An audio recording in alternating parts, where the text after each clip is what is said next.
નમસ્કાર.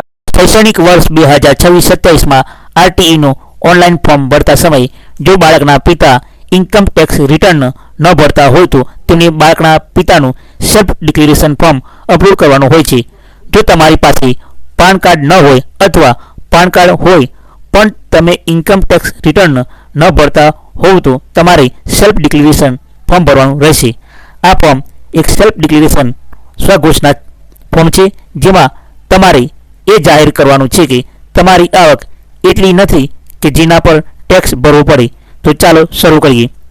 તો સૌથી પહેલાં આ ફોર્મ ક્યાંથી મેળવવું? તો આરટીઈની ઓફિશિયલ વેબસાઇટ rte.orpgujarat.com પર ડાઉનલોડ સેક્શનમાં જઈને તમે સેલ્ફ ડિક્લેરેશનનું ફોર્મેટ ડાઉનલોડ કરી શકો છો.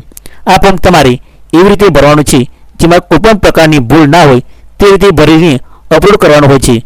તો ખોટી વિગત જણાશે તો તમારા બાળકનું એડમિશન રદ થવાની શક્યતા છે, એટલે ખાસ આ ફોર્મ પુરાવા તરીકે રજૂ કરવાનું છે, જેથી સાબિત થાય છે કે તમે ટેક્સ ભરવાને પાત્ર નથી.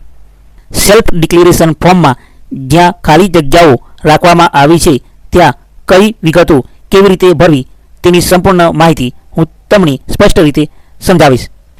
તારીખ, જે દિવસે ફોર્મ ભરો તે તારીખ દર્શાવી. ત્યાર પછી હું નીચે સહી કરનાર તો અહીંયા પિતા અથવા વાલીનું આખું નામ લખવું. ત્યાર પછી અહીંયા ઉંમર અહીંયા દર્શાવી. ત્યાર પછી રહેવાસી તરીકે તમારા ઘરનું પૂરું સરનામું લખવું. ત્યાર પછી અહીંયા તમારે જે બાળક માટે પ્રવેશ લેવાનો છે તે બાળકનું પૂરું નામ અહીંયા દર્શાવવું.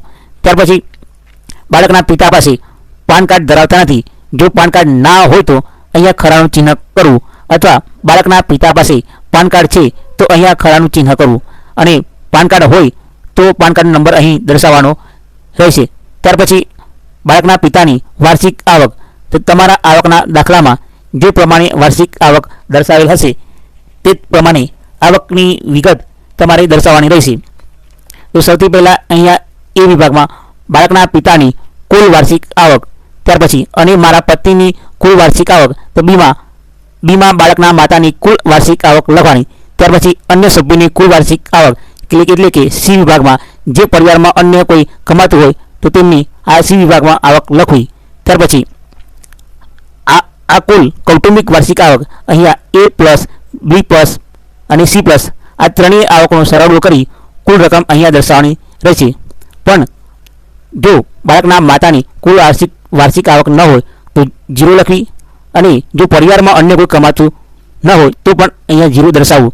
ત્યાર પછી અહીંયા ત્રણેય આવકનો સરવાળો અહીંયા જો બાળકના પિતાની કુલ વાર્ષિક આવક હોય તે જ અહીંયા દર્શાવવાની રહેશે. જો આ ત્રણેય આવક હોય, બાળકના પિતાની કુલ વાર્ષિક આવક, બાળકના માતાની કુલ વાર્ષિક આવક અને પરિવારમાં અન્ય કોઈ કમાતું હોય તો તેમની આવક ત્રણેય આવકનો સરવાળો કરી અહીંયા લખવાનું રહેશે.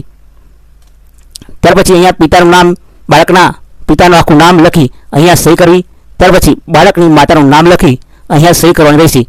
પછી વાલીનું નામ, પણ ખાસ અગત્યની બાબત એ છે કે જો માતા પિતા ન હોય તો જ વાલીનું નામ અને સહી કરવાનું રહેશે. આ ફોર્મની સંપૂર્ણ સાચી વિગતો ભરી અપલોડ કરવાનું રહેશે, જેમાં કોઈ ભૂલ ન થાય તે રીતે ફોર્મ ભરી અને અપલોડ કરવું, જેથી તમારું ફોર્મ રિજેક્ટ થવાની સંભાવના ના રહે.